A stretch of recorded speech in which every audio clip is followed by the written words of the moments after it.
Hey everybody. So it's been quite a week. Everybody's laughing at me doing this video, but I figured it'd be easier just to do a video and tell everybody what's going on rather than typing everything because it's such a long few days. So it all started on a nice Thursday. Just kidding. Well, Thursday morning, I was working. My husband had not been feeling well, so he had gone to the doctor's the day before to get some blood done. And basically they said that he needed to go to the hospital to get his blood, to get checked in because his blood level counts were really high. They thought, oh, there she is. They thought he had Rhabdo. Google it. It's kind of scary. Oh gosh. This is actually what it's called. If you're wondering, we just don't know how to pronounce it. Rhabdo. Anyways, we're trying to find humor in all of this because it's been a very long few days. So I hurried up and rushed him up to the hospital because I was nervous about it because it's pretty serious.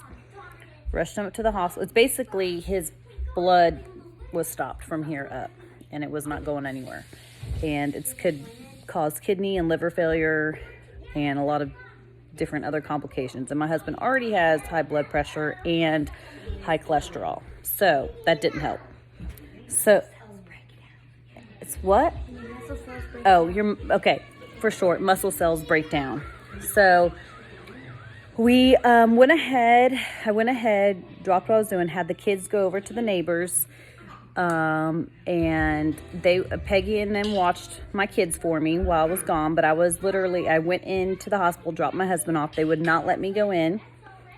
Very frustrating, but I had to drop him off at the front door and he went in. I waited in the car for about 4 hours, hoping that he was going to get discharged. And so I wanted to be there for when he did, so I knew what was going on. But they basically said he's going to have to stay overnight because his levels were so high. And I'm not even going to say how high they are because it is like scary how high they are.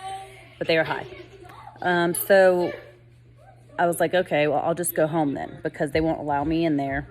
Nothing for me to do in the car, so I had to go pick the kids up from my neighbors. So I went over to my neighbors to pick the kids up, and I had them come over to my house. So they were all playing upstairs. I was in my bedroom, in the master bedroom, which is on the main floor, and I was talking to my brother-in-law on the phone, telling him about Casey and trying to be very quiet so my kids didn't hear because I didn't want my kids to get nervous. And Addie and her two little friends were playing upstairs. Well, one of her little friends that is older comes running down to me saying Addie hurt herself. And I was like, oh, she probably just fell. Well, she was coming down the stairs and she couldn't even put her foot down because it was so bad, and she was literally screaming to death. It was really bad, and it was scary, and I looked at her leg, and it was freaking swollen like crazy, and I could see something coming out of the corner of her leg, which was really like traumatizing for me. So I had Avery's friend Josie go over and get her mom, my neighbor Peggy, because I was literally about to have a panic attack because of how bad it looked. And I didn't know what to do. And so she came over, and of course, she was so great, calm and wonderful, and calmed me down. And I was like, okay, well, let's look at it. So long story short, we thought it would be best if we took her to the hospital. But Addie was so hysterical because we literally could not straighten her leg. It was awful. It was probably one of the most traumatic things I've ever been through, seeing my daughter in so much pain. And there's absolutely nothing I could do. It was just awful. And then my husband's sitting in the hospital, and he is not even aware of this going on because I didn't want to make his blood pressure go up, so waited a little bit to tell him. But my mother-in-law and our mamu came to help relieve us, and my mother-in-law had to carry, it took literally like 20 minutes for us to carry Addie out because it was so painful for her. We could barely even touch her leg. It was her left thigh. And literally I could see half of a bone coming, but it wasn't punctured, so it wasn't like through her skin, but I could see something was going on. Something's broken. So we take her to the same hospital that my husband is at, check her in, which is Northside Cherokee. We check her in, took us a while to get there, but we finally went back. We got our x-rays, and she's got a broken femur, split in half. And we're not really exactly sure what happened because she was upstairs playing with the girls and nobody saw. We have like different rooms, so they're all kind of playing in separate rooms, but we think that she was running and she just fell, and she just literally twisted her leg the right way that it's broke. And it's kind of hard to break your femur, but if you land on it just the right way and twist your muscle the wrong way, it will break. And it was pretty bad. So we were at the hospital, and they did their x-rays. They saw that, so they said, since it's an adult hospital, we needed to go ahead and transfer her to CHOA. So we had to wait literally 10 hours at the hospital for them to transfer us to CHOA in an ambulance. So my husband's in the same hospital. He can't even come in to see her because they won't allow us all in the same room because of the COVID stuff going on. So he's by himself. Finally told him what was happening. Of course, I get the third degree thinking that everybody's thinking I hurt my kid or something bad happened because there was no way that she could have broken her femur. But she did, because it happens, and she fell. Unfortunately, landed on it wrong, which is, I would never wish this on anybody because it's just so horrible. So we literally waited at the hospital for 10 hours until they transferred us. They finally decided that they're going to put a splint in her. So they put a splint on her, but they weren't even going to give her pain meds because they were nervous. I said, no, you got to give her pain meds because this is just, she can't even straighten her leg. So they decided to give her some morphine, and they straightened her leg. But it was like, honestly, the worst thing I've ever experienced. Like seeing my daughter just get her leg straightened for them to put a cast, and she's just, it's just like, it was bad. And I seriously feel like I'm traumatized from it because it's something I don't ever want to witness or go through again. And so we get to CHOA finally at like 1:30 in the morning. This all started early in the morning at like 10 o'clock. Took my husband, and then I keep jumping all around. Sorry, there's just so much that happened. And so so we've been at the hospital since 10 a.m. And then finally, and I take Addie up there. It's like around, I think it was 1, it all happened. So it was literally, I was home for like 10 minutes, and then she got hurt. So I had to take her back up there. And when we got there at the new hospital, at CHOA, they checked us in, and they are so awesome there. Like, they were so wonderful with her, because they knew that she's a little girl and she just got hurt. I mean, and I don't know if anybody knows, but Addie's 3 years old. So she's pretty much like kind of out of it because I think she was just in so much pain that she has literally, I feel like, blacked out a little bit because she was in such a daze. But finally, they took us back. They decided that since her femur is broken, that they needed to go ahead and operate on her. But when they say operate, they meant just, they didn't do any incisions. It didn't hit any of the growth plates where she broke it, so which is a really good thing.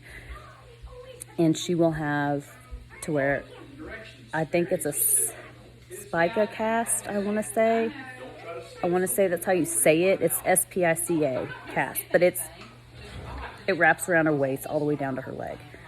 I'll post some pictures so you guys can see, but it's horrible. It's horrible, and I was nervous that they were going to have to do a surgery, which I'm so glad they didn't. But they just had to basically operate on her to get the cast on, and the doctor basically explained it to me as like, kids are like, since it didn't hit any of the growth plates, it's a good thing.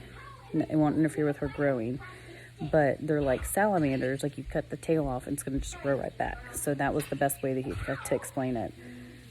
So she'll be fine. But we did not get released until Saturday. We got released after her surgery. Everything went great. She did really good. They were so good with her. She got cute little toys. She was excited, but she just wanted to come home. So we finally got to come home on Saturday. And she's doing good. It's just very, very, very hard. It literally takes 2 people to do anything for her because she's traumatized from the pain of everything, that if anybody comes near her foot, she freaks out and she won't let anybody see her cast.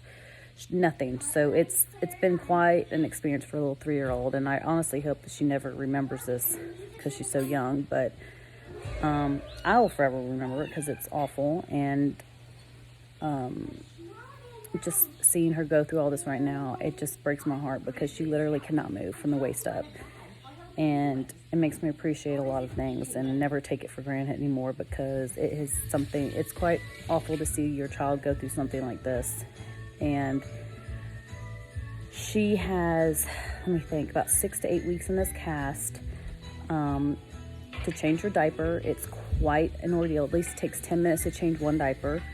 Right now she's been on some pain meds because she's still in so much pain. She only allows 1 or 2 people to move her.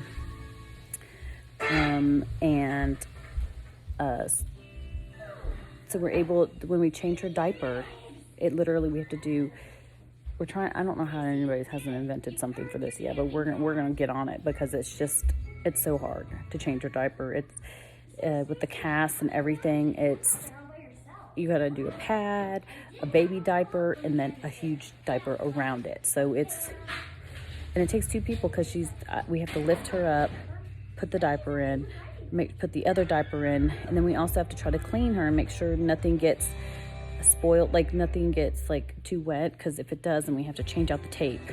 We gotta make sure she's flip-flopping, like moving positions, because she can get bed sores. So we have to keep moving her. And then also just getting her used to the new normal for a while, which is going to be extremely tough, and I hate this for her, I really do. But I'm praying that it just gets better and easier with time. I know it won't be easy for us. It'll be extremely tasking on all of us, especially, and it's been so awesome. I feel so, honestly, so blessed to have such amazing family and friends. They have all, and this is why I'm doing the video, because I have not been able to text everybody back, and I'm so sorry, and I thank you for reaching out. But it's just, I literally 24/7 been with Addie and my husband, trying to make sure we're all set up for when he came home and when she came home. And everybody's been great, bringing us food and flowers and bears for Addie. Oh my God, everybody's been wonderful, and thank you so much. You don't understand how much this means to us, and I can't thank everybody for thinking of us enough and texting us and letting us know you're thinking of us. My husband, he did come home today. Today's Sunday. He came home today, so he was in the hospital for 3 days over all of this. So I suggest everybody never overwork themselves when they work out. It is serious. Know when to stop. But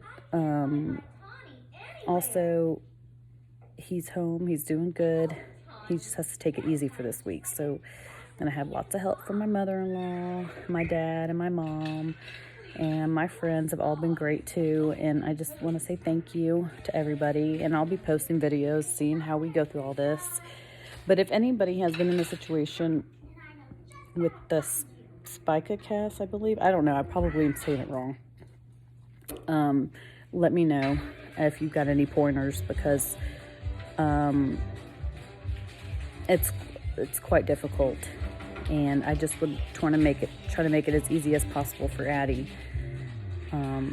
The transition of moving her here and there, flip-flopping her. But literally the cast is up to past her belly button and all the way down to the left side of her leg. And she cannot lift up, so she's got to literally stay back the whole time. We got to prop her leg up every day. We got to switch her back and forth. So, and then the diaper changing is a process, and she's only peed, so we haven't even gone through the whole number 2 part yet, which is scary because I don't want it to get anywhere in her cast. That's when it would be a problem. But we'll be, oh God, and then moving her here into her car, that's even an ordeal. It took, it's like a whole bungee system to get her in the car and lay her flat in the back seat. That was even horrible, trying to get her in there. It was painful for her because she's got to lay flat. So if we were to get an accident, nothing bad would happen to her. But so that's part of it. That's the short version, guys. So I gave you the short version. But I really just wanted to thank everybody for thinking of us and my family, and we are just truly blessed for everybody reaching out and all of the support that we've had to help, and you guys were amazing. And I'm so sorry if I haven't gotten to all your text messages either. I will get to them, I promise. But like I said, if anybody has any advice for this Spica cast, I don't know, please let me know. It would be greatly appreciated. And I hope everybody has a great rest of the day, and I hope everybody just stay safe, stay inside, don't take a moment for granted. Love y'all. Bye.